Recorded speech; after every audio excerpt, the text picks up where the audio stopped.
já a agência pela essa organização. E nosso objetivo é fazer uma apresentação do ponto de vista das distribuidoras, que desde o início, aí eu faço um destaque, desde o início de todas as discussões, a postura das distribuidoras sempre foi no sentido de oferecer contribuições para o desenvolvimento sustentável nas suas diversas amplitudes. Então, o que nós pretendemos mostrar é uma rápida retrospectiva do que aconteceu, para tentar mostrar a constituição, a evolução, a coerência, os problemas, a identificação dos erros, os acertos e os próximos passos que nós teremos à frente. Bem, então a nossa pauta basicamente é essa, né, uma breve retrospectiva de contribuições que havíamos apresentado, divulgar ações técnicas de desenvolvimento no âmbito do Instituto Agrário da Energia, que foca estudos, pesquisas para o aprimoramento da regulamentação do setor de energia elétrica.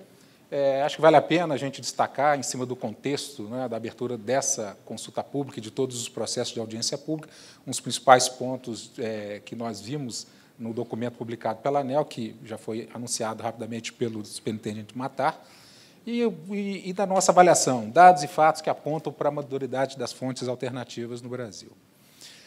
Bem, nesse primeiro item aqui, nós tentamos trazer, com essa ilustração, a maneira mais simples de contar essa história, né? Então, no eixo ali das abscissas, nós temos a variável tempo, né, realizado, 2019, o futuro, haja vista o cronograma da Agência Regulatória de revisão da Resolução 482.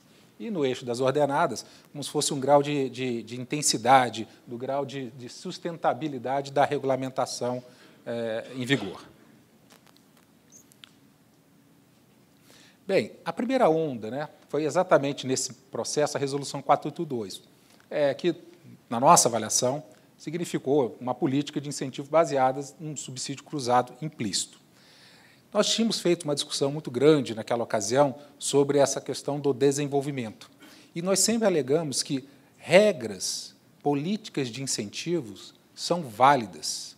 Não temos dúvida quanto a isso. Elas são válidas, mas é sempre importante, para qualquer regra de incentivo, uma regulamentação que vai trabalhar contra imperfeições de mercado, é que ela tenha pelo menos 2 quesitos adicionais. Ela deve ter a avaliação dos seus resultados efetivos, afinal de contas, é uma política de incentivo. E deve-se prever, pelo menos, a temporalidade, porque, senão, ela perde a essência de ser uma política de incentivo e ela se macula, se tornando, entre aspas, assim, um direito adquirido e que não se pode mudar. E a materialização dessa contribuição, na nossa visão, ela se fez pela primeira resolução da ANEEL, né, ela inovou, quando foi a primeira resolução que trouxe, entre aspas, ali uma validade naquele texto, se não me engano, era o artigo 5º, ela tinha uma data para ser, de fato, revisitada, até uma determinada data. Isso era fundamental para que pudesse ser apresentado ao mercado, que era uma regulamentação de incentivos, e que, mais à frente, ela deveria, com base nos seus resultados, ser aprimorada. Bem, quando a gente coloca aquela palavra baseada em subsídios cruzados implícitos, por que a gente argumenta isso? Por que argumentamos isso naquela ocasião? Então, essa lâmina é uma lâmina daquela ocasião. Ela, basicamente, tenta chamar a atenção do custo de oportunidade do sistema de compensação de energia elétrica. Então, o custo de oportunidade do sistema de compensação de energia, aquela energia que foi injetada, aquela energia excedente, ela não é comprada, mas ela tem um custo de oportunidade. E o custo de oportunidade dela é a tarifa final do consumidor, a tarifa de fornecimento. Mas o que tem dentro dessa tarifa de fornecimento? Todo mundo recebe uma conta da concessionária que tem a logomarca da concessionária de distribuição local. Mas, naquele somatório, o que tem ali dentro? Então, nós temos, e eu tirando os tributos, colocando só o setor elétrico propriamente dito, nós temos a parcela de encargos setoriais, da energia propriamente dito, da atividade de transmissão e distribuição. Então, a tarifa aplicada ao consumidor, ela tem componentes para remunerar todas essas atividades. Então, o subsídio cruzado e implícito, em conceito, se qualificou quando, para o preço de um produto, foi dado um custo de oportunidade de toda a cadeia. Então, esse é o conceito, por que nós alegamos, do subsídio cruzado implícito. Por que ele é cruzado implícito? Porque ele ainda não é transparente. Nós vimos aqui algumas estimativas de qual que é o impacto tarifário. que está acontecendo ou não, então são estimativas, e ele é cruzado porque ele fica dentro do setor de distribuição, num primeiro momento passa pela receita distribuidoras e depois no reequilíbrio econômico-financeiro. Avançando a história, então. É uma dúvida, controle do tempo, tem alguém que faz o controle? Não, então, muito bom, melhor ainda. Bem, a segunda onda,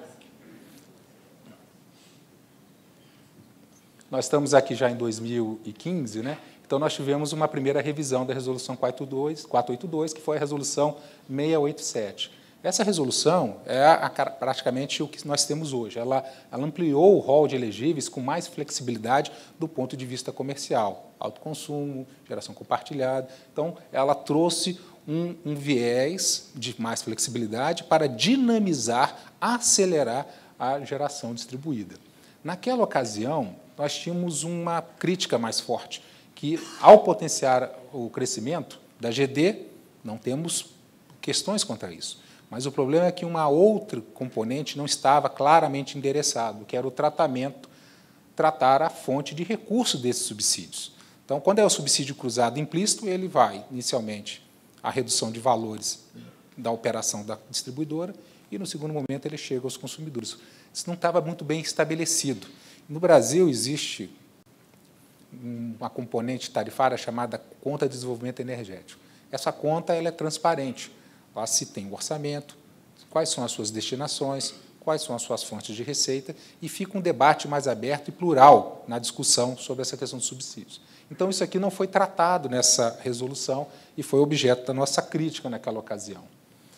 Nessa época, a gente tinha abordado exatamente a necessidade de se buscar um tripé, esse triunvirato da sustentabilidade.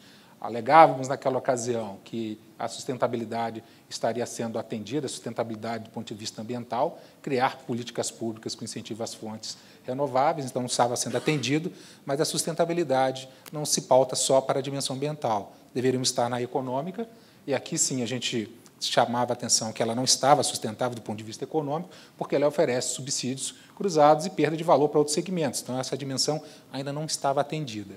E a outra dimensão social, assim, vou tomar cuidado pelo recado que o Guilherme falou no início, né?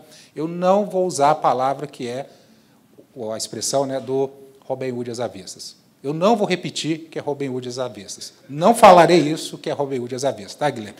Mas você me permite falar que a situação é que existe, nesse caso, um subsídio perverso. Subsídio perverso porque acaba que os consumidores com menor renda acabam ficando distantes dessa possibilidade de quem tem a condição de investir, que são os consumidores de maior renda. Então, essa dimensão social não estava sendo atendida, espero que atendiu ao pleito. Bem, indo mais à frente, então, o arranjo não era sustentável nas suas 3 dimensões. Bem, voltamos aqui à nossa estrada do tempo, e aí vamos dar mais um passo, chegamos a 2017. Então, nós tivemos uma nova revisão circunstancial da Resolução 482, a Resolução 786, uma alteração legal do limite da CGH e PCH, reverberou na alteração dessa resolução, fora até do próprio programa inicialmente estabelecido. Mas nessa revisão, no nosso ponto de vista, teve um item muito importante, que foi ele eliminou uma distorção que poderia colocar, na nossa estimativa, quase 1 giga na condição de elisão tarifária. Mas o que é isso que a gente está chamando de elisão tarifária? Bem, essa figura, também já do data do final de 2016, mostrava, né, essa curva de inserção tecnológica, uma curva encontrada dos manuais que falam sobre inovação, inserção tecnológica, essa curva logística ela é bem caracterizada, ela foi uma curva originalmente empírica, observada pela inserção de várias tecnologias na história. Quando a gente pega o modelo e compara com os dados, e esse gráfico bem parecido com o que nós vimos, nós chegamos a um tipo de projeção que, de certa maneira, naquela época, está próximo do número que eu vi agora aqui. Os números que foram apresentados para o início de 2018 estavam batendo próximo dessa grandeza que a gente já estava estimando para aquela ocasião. E o que a gente chama dessa elisão tarifária, né? É exatamente isso. A regra estava criando uma situação inadequada, ou seja, nós vimos indícios de comercialização de energia para os optantes do sistema de compensação, o que não era razoável, não era para acontecer isso, pelo menos na essência na essência da sua concepção. E nós também estávamos vivenciando pedidos de conversão de fontes existentes que pagavam a tarifa do sistema de distribuição para o sistema de compensação de energia elétrica. Então, essas duas componentes, nós qualificamos com elisão tarifária. Estava dentro da regra, estamos fazendo tudo dentro da regra, mas a regra está permitindo esse efeito colateral negativo. Então, estimulava um comportamento à revista de potenciais optantes e não necessariamente os novos investimentos na expansão de fontes alternativas, que, em tese, seria a essência original da resolução, na nossa opinião. Bem, voltando, então, àquela nossa pauta, né? Então, aqui nós fizemos um rápido retrospectivo da visão da distribuidora sobre a resolução. Divulgação das ações técnicas de desenvolvimento. Eu só queria fazer uma pergunta séria mesmo. Alguém está controlando o tempo?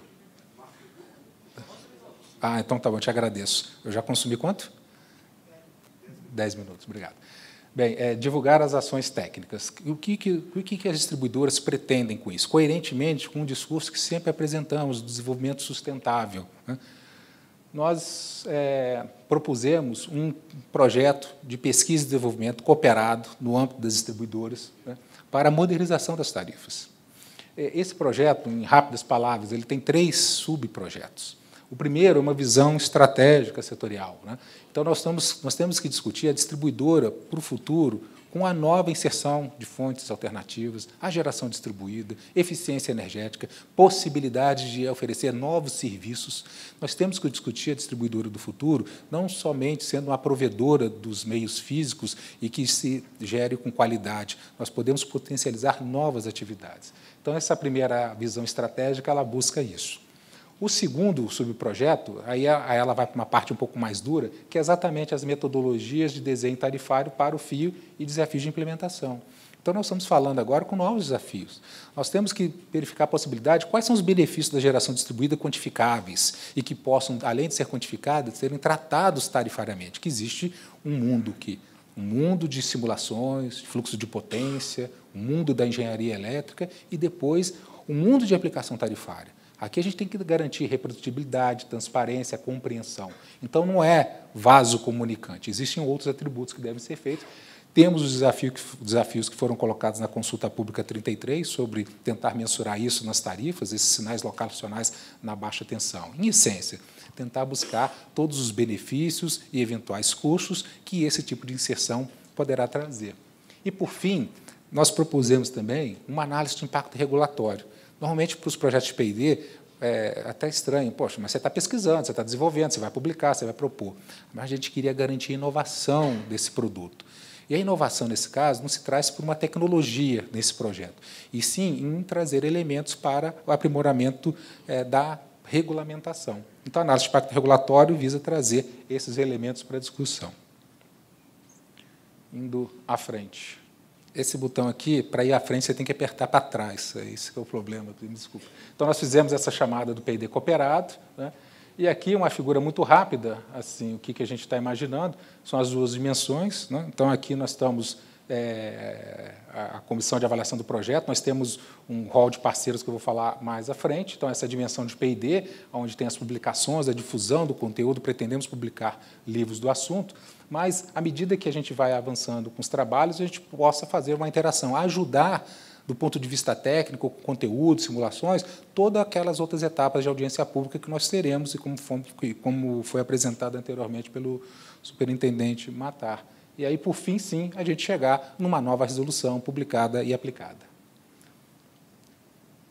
Bem, esse aqui é o nosso cronograma de trabalho, né? Esses aqui são os nossos parceiros, nós temos universidades e consultorias que estão sendo contratadas para a execução desse trabalho. Nós temos algumas etapas de workshop que nós pretendemos fazer o tratamento, dar a publicidade desses encontros, à medida que o trabalho vem avançar, e ele foi planejado em acompanhar, de certa maneira, o cronograma compatível com aquilo que nós vimos aqui da agenda regulatória. Então, indo para frente, apertando para trás. Bem, então, E os principais pontos da consulta pública, um outro ponto que nós gostaríamos de abordar. Então, aquele projeto PID é uma instrumentalização, um esforço coletivo na busca do aprimoramento das questões tarifárias, da visão de distribuidores do futuro, buscando a sustentabilidade de todas essas atividades. E o que nós vimos no documento, na nota pública apresentada, na nota técnica, perdão, publicada pela ANEEL? Nós vimos pontos importantes, né? Pautou o equilíbrio entre os usuários do sistema de compensação de energia elétrica, as distribuidoras e os demais consumidores. Fundamental, isso foi colocado claramente e tem que ser um objeto de avaliação continuada para a evolução sadia da geração distribuída. Traz reflexões sobre o excesso de benefícios aos usuários. Foi muito interessante até essa reflexão na apresentação que nós tivemos mais cedo do Franz, onde comentou como que na Alemanha também foi sendo calibrado à medida que nós tínhamos os avanços, necessidade de adequações. Aborda o combate à elisão tarifária, fundamental, porque é um comportamento à revista, isso não agrega valor ao coletivo, isso deve ser evitado. Está dentro da regra. Percebe-se o movimento, deve-se corrigir a regra. Ratifica o foco na revisão econômica dessa Resolução 482, que é uma daquelas dimensões, se não a principal naquele conjunto, juntamente com a social, que precisava ser tratada. E uma coisa importante, nos chamou bastante atenção, essa nota técnica está sendo publicada por um conjunto das superintendências, das áreas técnicas da ANEEL. Nós temos superintendência da regulação da distribuição, da geração, de mercados, concessão de geração, gestão tarifária e a superintendência de mediação. Então, isso foi muito interessante, um trabalho que foi bem gerido dentro da agência, devido à repercussão, à característica multidisciplinar, várias repercussões. Então, nós vimos isso muito positivamente, a maneira madura, coesa, que está se apresentando a evolução dentro da regulação da agência. Bem, e chegando aqui, dentro do meu prazo, mostrando algumas informações, né, sobre dados e fatos que apontam para a maturidade das fontes alternativas.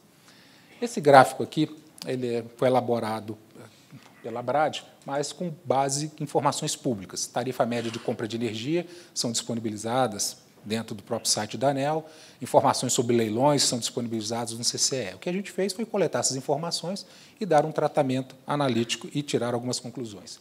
Essa linha cinza mais forte aqui, ela representa o custo médio, né, o preço médio da compra de energia do ambiente regulado, ou seja, das distribuidoras. Esses valores aqui não são valores nominais correntes, eles estão a moeda constante do início agora de abril de 2018. Os dados passados foram atualizados pelo IPCA, ou seja, para que a gente pudesse ver o efeito da variação real dessas fontes. Então, em 2004, nós estávamos com aproximadamente R$ 260 megawatt-hora, era o custo médio da compra do rol das distribuidoras. A primeira política pública assim, no Brasil significativa de incentivo às fontes alternativas, a gente pode associar ao PROINFA, que foi estabelecido pela Lei 10.438. Então, nós estávamos no início, mobilização, pequenas centrais elétricas, primeiros geradores eólicos.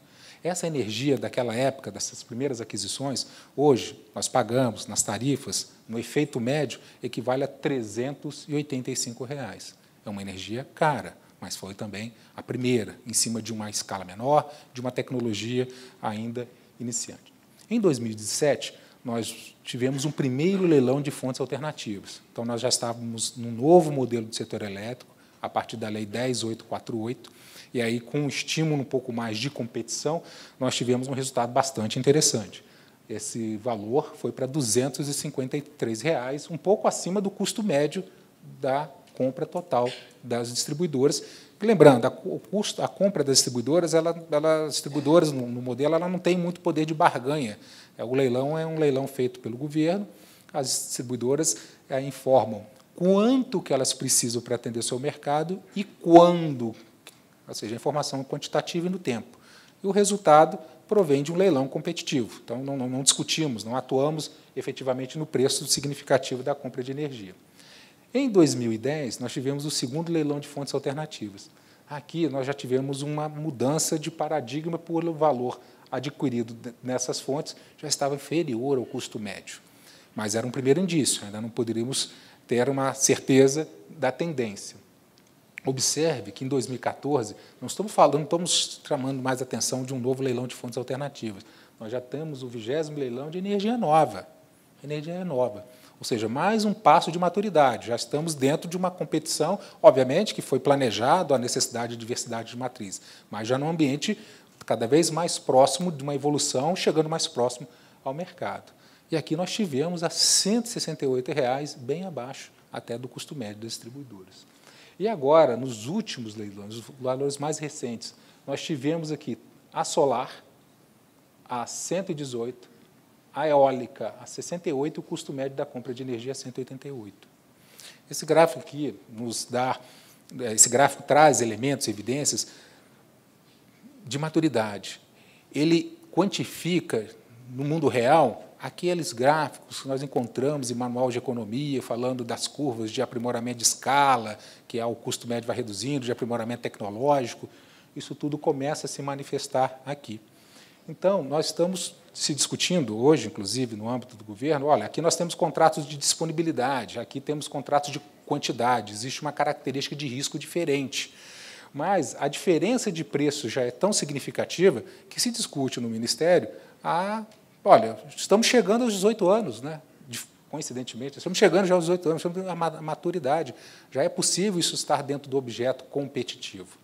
E aqui fica aquela pergunta, mas por que, então, se nós estamos com esses fatos, com essas tendências, por que ainda manter um subsídio? Qual que seria a justificativa de manter uma política de subsídios com essas condições? Foi muito interessante escutar aqui na palestra da manhã do Hans, quando ele comentou, no momento em que foram terminadas as políticas de incentivos, cada vez mais chegando à maturidade, próximo às condições de mercado, onde há venda de energia, nós percebemos, eu fiquei assim impressionado, pela multiplicidade de inovações que estão surgindo. Então, se você mantém um subsídio que é para um modelo de negócio, você estaria não só prejudicando um agente do setor elétrico, não só prejudicando outros consumidores no segundo momento, mas prejudicando um potencial de inovações. Então, quando chega ao mercado, aliás, aproveitando o rápido tempo, um dos grandes planejadores do Brasil, Celso Furtado, nos seus últimos textos, ele deixava assim, basicamente o seguinte, que ele deixava para as próximas gerações um legado de reflexões sobre como compatibilizar a racionalidade de um planejamento que busca um ótimo coletivo, mas que pode, no segundo momento, engessar, limitar com a inovação que o mercado pode trazer. Planejamento centralizado, racional e dinamismo de mercado com inovação são esses dois vetores que dão resultante para frente. Então, quando nós voltamos, quando nós chegamos a isso, esses números, e quando nós observamos a experiência da Alemanha, que está potencializando novos arranjos de negócio, novos investimentos, mais difícil fica sustentar uma política de subsídio, que já teve a sua missão cumprida na nossa avaliação. Bem, e aí, qual que é a nossa expectativa, segmento e distribuição, para fechar aquela história? A próxima onda seria, então, uma tarifação eficaz. Essa tarifação eficaz, ela buscará internalizar aquilo que estávamos colocando como desafio de quantificar benefícios, eventuais custos da geração distribuída, propor a estabelecer uma tarifa que possa ser compreendida, aplicada, gerida, e aí sim garantir o desenvolvimento sustentável. Essa é a visão das distribuidoras para o futuro dessa atividade. Muito obrigado.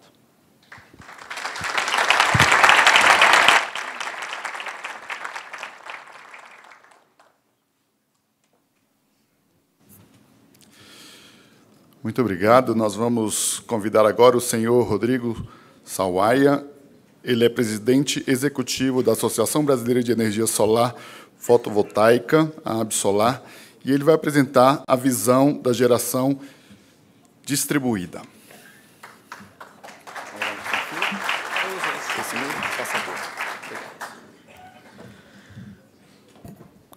Muito obrigado. Gostaria de começar aqui em nome da Absolar, desejando a todos uma boa tarde, fazendo o meu agradecimento em nome da Associação Brasileira de Energia Solar Fotovoltaica, a ANEEL, pela oportunidade de compartilhar com vocês, nesta ocasião, neste excelente evento, a visão do setor solar fotovoltaico sobre o tema que para nós é extremamente importante, uma grande oportunidade, que é, de fato, a geração distribuída.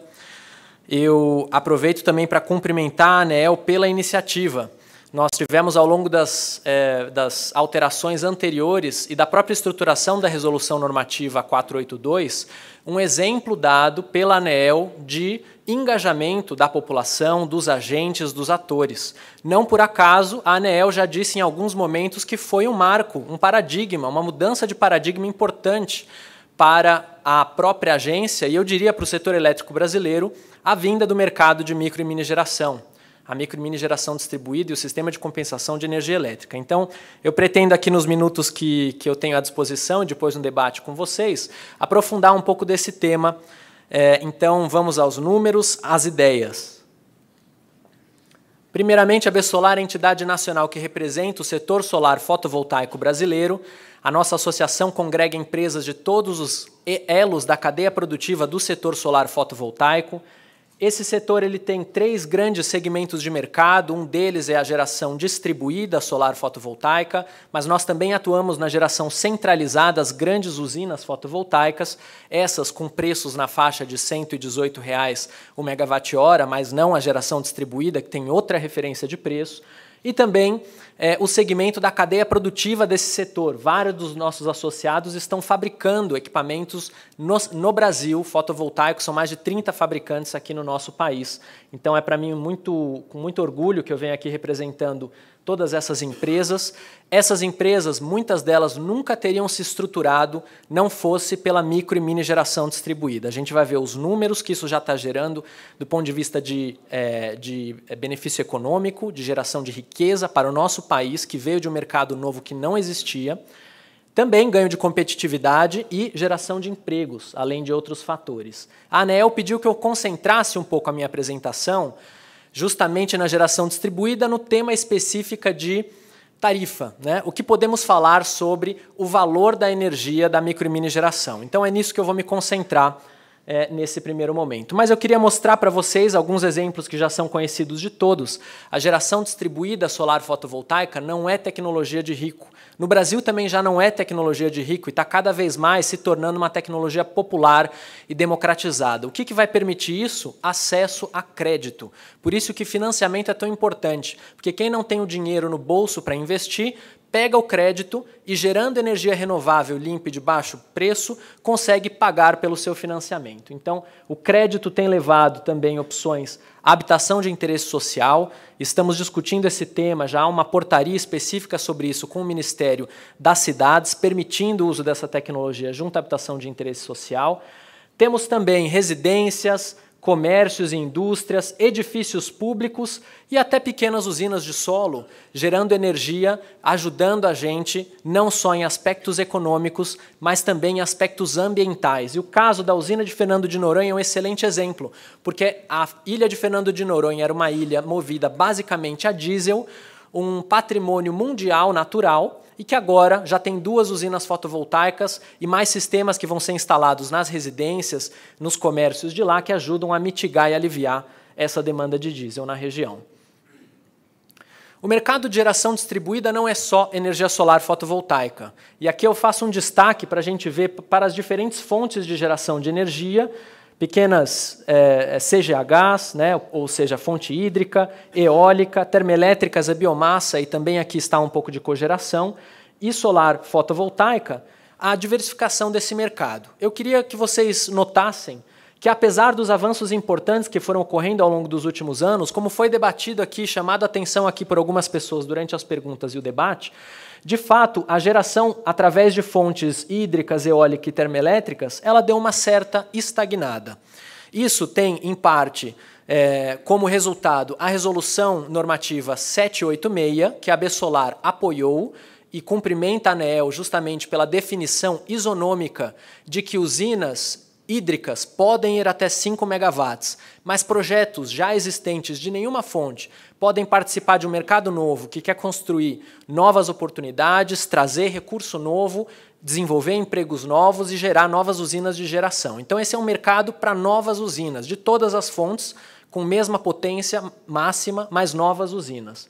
Ocorre que quando tivemos essa mudança, no ano de 2017, a partir de 2018 o crescimento que nós vimos para a CGHs é bastante restrito, para a eólica ainda não ocorreu desde o início do ano, e para termoelétricas também é bastante pequeno. A solar fotovoltaica, com a sua versatilidade, com a característica de gerar para pequenos consumidores, continua avançando.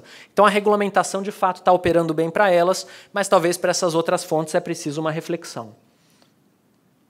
Olhando especificamente a fonte solar fotovoltaica, o crescimento do mercado continua. Alguns aqui disseram, um crescimento forte, mas é preciso a gente colocar em perspectiva esses números. Estamos falando de uma matriz elétrica de 160 mil megawatts, dos quais menos de 300 megawatts são de geração distribuída solar fotovoltaica. Somando as outras fontes,